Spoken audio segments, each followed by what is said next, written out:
Bismillahirrahmanirrahim. Assalamualaikum warahmatullahi wabarakatuh. Alhamdulillahirabbil alamin. Wassalatu wassalamu ala asyrafil anbiya'i wal mursalin wa ala alihi wa sahbihi wa barik wasallam ajma'in. Subhanaka la ilma lana illa ma 'allamtana innaka antas samiul alim wa tub 'alaina innaka antat tawwabur rahim. La hawla wa la quwwata illa billahil 'aliyyil 'azim. Wa bishrah li sadri wa yassir li amri wa hlul 'uqdatam min lisani yafqahu qawli. Allahumma shalli ala sayyidina Muhammadin salatan tarfi'u biha al-junub وتصلح بها القلوب وتبتلك بها الرسل وتلين بها الصعوبة وعلى آله وصحبه ومن إليه المسؤول. أما بعد. Alhamdulillah, kita bersyukur dengan Allah Subhanahu wa taala bisa ketemu dalam pembelajaran fikih dalam rekaman video YouTube ini.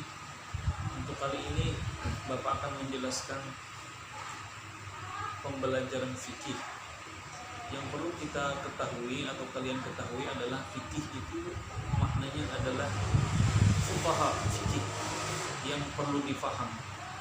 Dan fikih itu salah satu ilmu yang diwajibkan bagi semua orang muslim, laki-laki muslim perempuan, untuk belajar itu fikih, baik tentang sholat, tentang puasa, tentang zakat, tentang haji, tentang lain sebagainya yang berkewajiban buat kita sehari-hari, maka wajib kita menuntut ilmu atau menuntut fardhu ain. Karena fardhu itu ada terbagi dua, ada namanya fardhu ain, fardhu untuk individu perorangan, ada juga fardhu kifayah atau fardhu orang banyak. Fardhu kifayah ini biasanya apabila salah seorang saja yang mengetahui, maka yang lainnya gugur daripada beban atau dosa daripada yang lainnya. Contohnya seperti di kampung itu, misalnya ada orang yang meninggal dunia, maka di kampung itu harus ada yang bisa memandikan mayit, mensalatkan, menguburkan, mengafani. Itu namanya fardhu kifayah. Salah seorang saja yang mengerjakannya, maka yang lainnya tidak berdosa. Apabila tidak ada yang paham atau tidak mengerti tentang fardhu jenazah tadi, maka itu berdosa. Untuk hari ini pelajaran kita adalah fikih adalah makanan halal dan haram. Makanan itu adalah sesuatu yang kita makan, yang sering kita makan. Dan semua yang kita makan, kita minum itu ada terbagi dua, ada yang haram, ada yang halal. Ada yang halal, ada yang haram. Yang halal adalah sesuatu yang dibolehkan memakannya, sedangkan yang haram adalah sesuatu yang dilarang untuk memakannya. Makanan halal itu sangat dampaknya sangat besar buat tubuh kita. Kata Rasulullah SAW, man akalal haram, siapa yang memakan makanan yang haram, maka semua anggota tubuhnya pun menjadi ikutan haram. Jadi apabila kita memakan makanan yang haram, maka anggota tubuh kita ini semuanya pekerjaannya susah untuk beribadah dengan Allah. Kalau orang yang susah ibadah, subuhnya melandau, subuhnya ada sholat subuh, itu diantaranya salah satunya adalah makanan yang dimakan adalah yang haram. Makanan halal itu sangat dampaknya sangat besar buat tubuh kita. Makanya kalau kita makanan yang halal, itu anggota tubuh kita rajin untuk ibadah dengan Allah Subhanahu wa taala.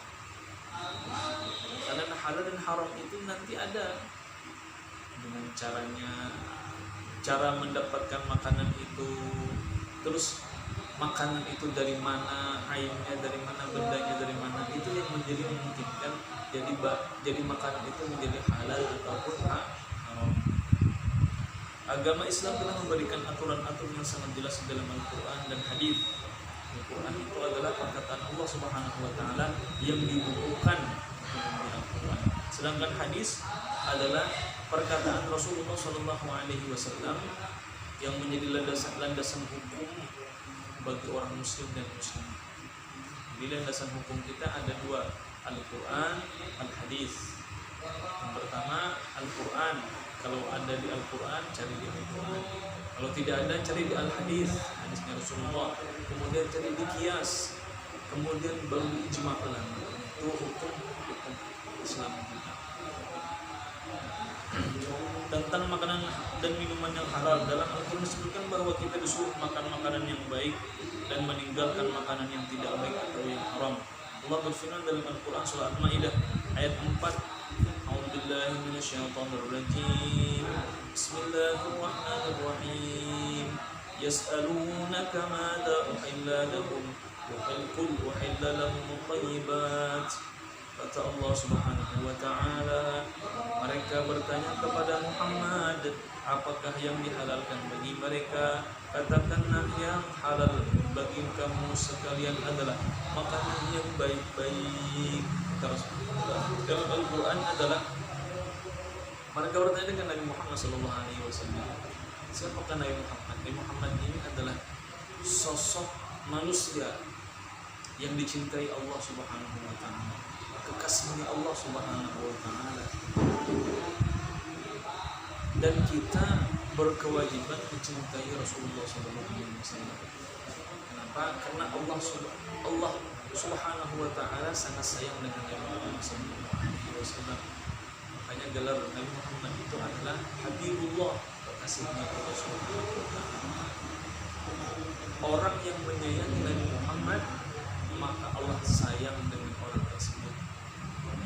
Bagaimana caranya kita menyayangi Nabi Muhammad? Salah satunya dengan rajin-rajin bersolawat dengan Nabi. Solawat dengan Nabi itu termasuk hukum yang diwajibkan.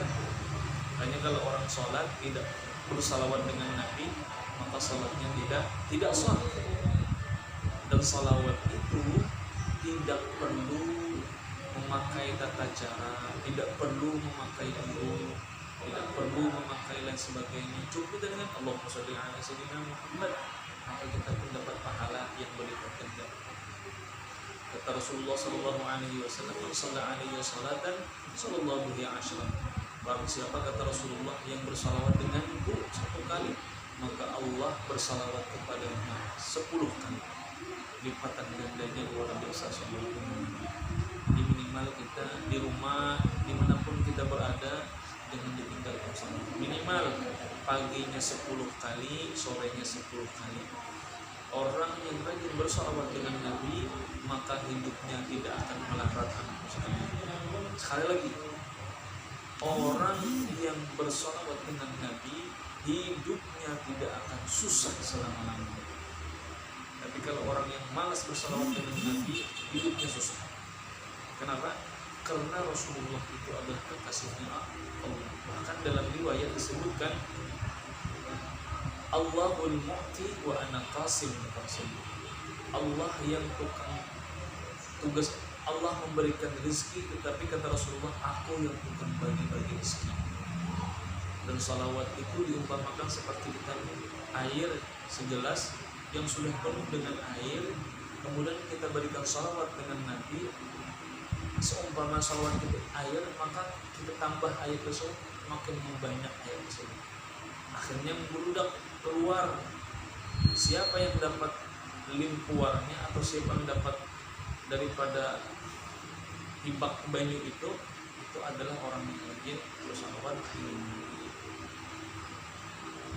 Jadi kata Rasulullah, kata Allah Ta'ala tadi adalah sesuatu yang halal itu sesuatu yang baik-baik. Yang halal yang baik, banyak yang jelas yang baik. Minuman halal yang didapatkan dari kita beli dari uang sendiri, itu halal. Tapi kalau minuman yang mengambil dari orang, hak orang, atau bahasa kasarnya adalah maling, menyuntat, maka minuman makanan tersebut hukumnya haram. Itu dengan caranya. Ada dengan lain sebagainya lagi yang haram, minuman khamar atau minuman keras, itu dilarang oleh Allah Subhanahu wa taala. Makanya minuman keras itu malih makanya. Jadi minum apa? Minum batu, minum bangku, minum dan sebagai aspal itu keras tuh ya. Jadi minuman yang halal jelas halal. Rasulullah SAW bersabda dalam sebuah hadis sebagai berikut. Kata Rasulullah, "Su'ila Rasulullah SAW ani samni wal jubni wal fira'i faqala al halal ma ahalallahu fi kitabih wal haram ma harramallahu fi kitabih wa ma sakata anhu fa huwa mimma 'afa anhu." Kata Rasulullah, Dalam riwayat hadis Imam Bukhari, Imam Tirmizi, kata Rasulullah Shallallahu Alaihi Wasallam telah ditanya orang tentang hukum minyak sapi atau samin. Nah, samin ini adalah biasanya makanan orang Arab. Jadi orang Arab itu kalau dimakan samin. Lain samin kita nama ada di sini lain, samin bata atau lain. Samin di sana orang Arab itu minyak yang itu dicampur dengan dengan beras, kemudian beras itu dimasak. Nah, itulah menjadi makanan orang-orang di Arab di sana. Jadi samin itu makanan orang kesukaan orang Arab di sana. Samin. Keju dan farwah, kulit binatang beserta bulunya yang dipakai untuk perhiasan atau tempat duduk.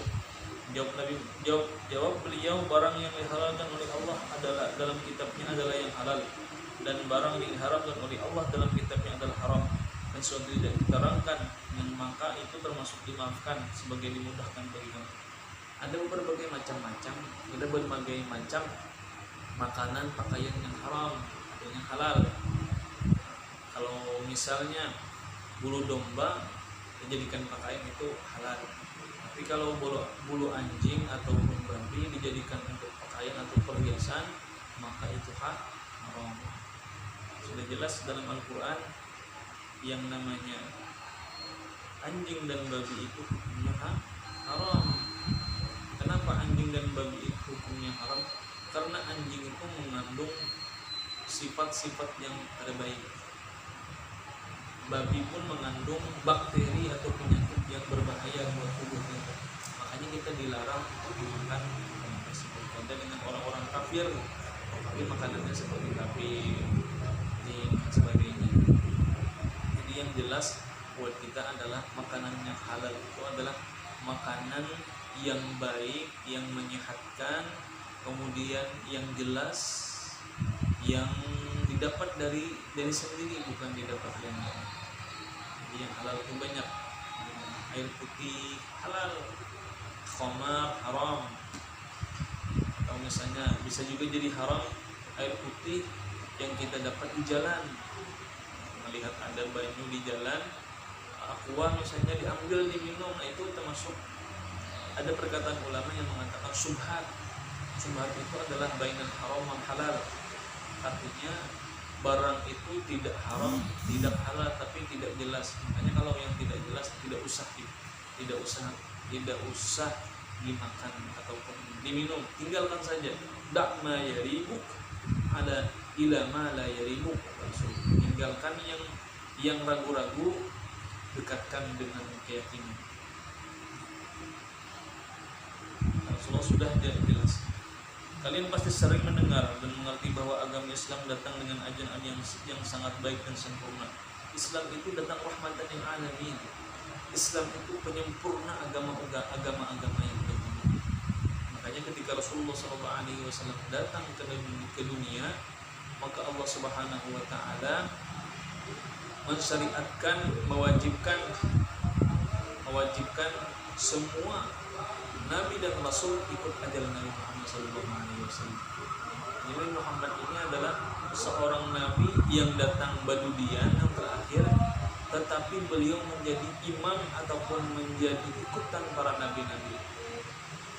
Sayyidul Mursalin, beliau itu adalah penghulu segala nabi dan rasul. Beliau dilahirkan pada tanggal 12 Rabiul Awal, bulan Maulid. Beliau dilahirkan dari ibunya yang namanya Aminah dan bapaknya namanya Abdullah.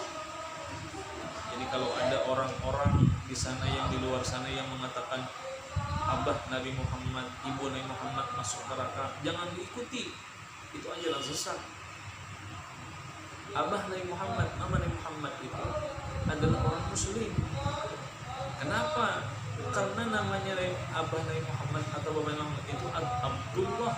Abdullah artinya adalah hambanya Allah. Berarti abahnya Abdullah Abdul Muttalib itu adalah muslim. Cuma Nabi Muhammad itu adalah waktu zamanul fatrah ataupun zaman kekosongan wahyu. Jadi Nabi Muhammad pada zaman kekosongan Nabi Rasul. Bukan masalah makan minum dan minuman pun, masalah makan minuman pun agama kita mengaturkan dengan baik.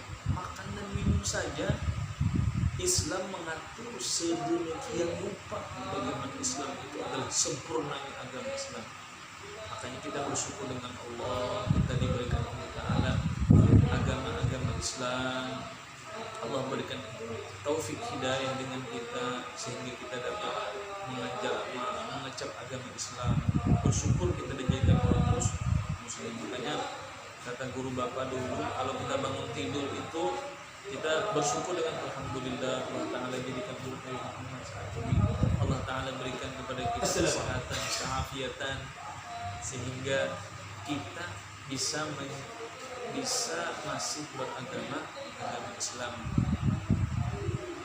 Islam itu adalah agama yang sempurna. Makan minum pun diatur sedemikian. Makan tidak boleh berdiri, harus duduk. Makan dengan tangan kanan. Makan tidak boleh lari-lari. Diatur oleh Allah Subhanahu wa Ta'ala. Kenapa diatur? Karena ternyata penelitian orang yang makan berdiri itu menimbulkan penyakit buat dia sendiri. Makan lari-lari makinnya. Tapi buka misalnya kesedapan, pas akhirnya inilah internasional meninggal dunia dengan sendirian.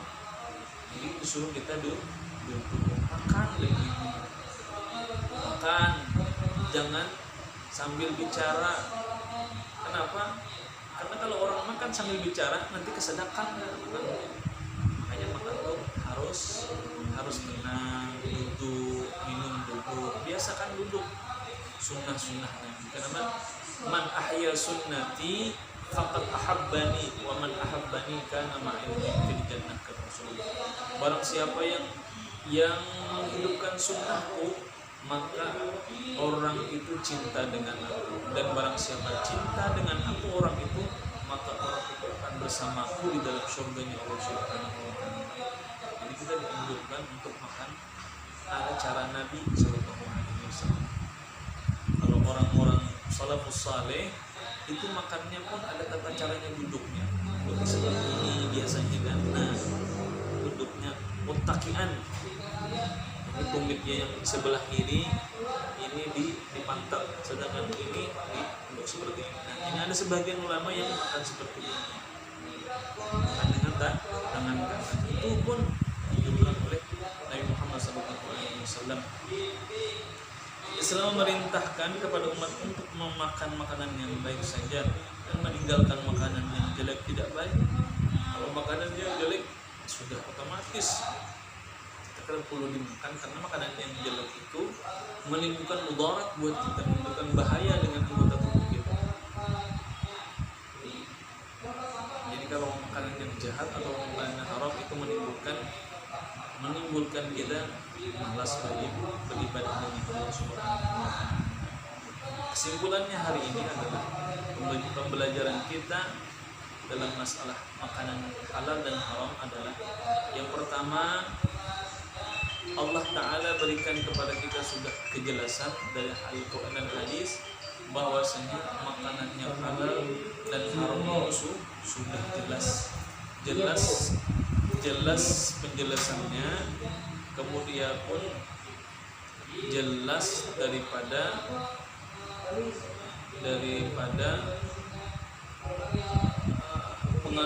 pengetahuannya, sehingga kita kalau makan makanan haram dan halal maka itu akan menimbulkan kita semangat beribadah kepada Allah Subhanahu wa Ta'ala. Kemudian kesimpulan yang kedua bahwasanya usahakan makan dan diwajibkan bagi orang muslim itu makannya dengan adab. Salah satunya adab diantaranya makan harus berduduk, jangan berdiri, minum harus berduduk, jangan berdiri dengan tangan, dan itu adab. Dan kewajiban kita orang muslim adalah kita harus membaca doa ketika mau makan ataupun doanya sudah masyhur dengan kita, Allahumma barik lana fi ma razaqtana wa qina azabannar. Kemudian setelah makan, alhamdulillahilladzi at'amana wa saqana wa ja'alna minal muslimin. Itu diantara hikmah daripada belajar dengan doa daripada makanan haram. Itu saja yang Bapak sampaikan. Ihdinas shiratal mustaqim. Wassalamualaikum warahmatullahi wabarakatuh. Sudah Pak? Jika mana? Iya. Kembali ke sini Pak. Oke, salam. Jika mana? Bisa diedit Pak.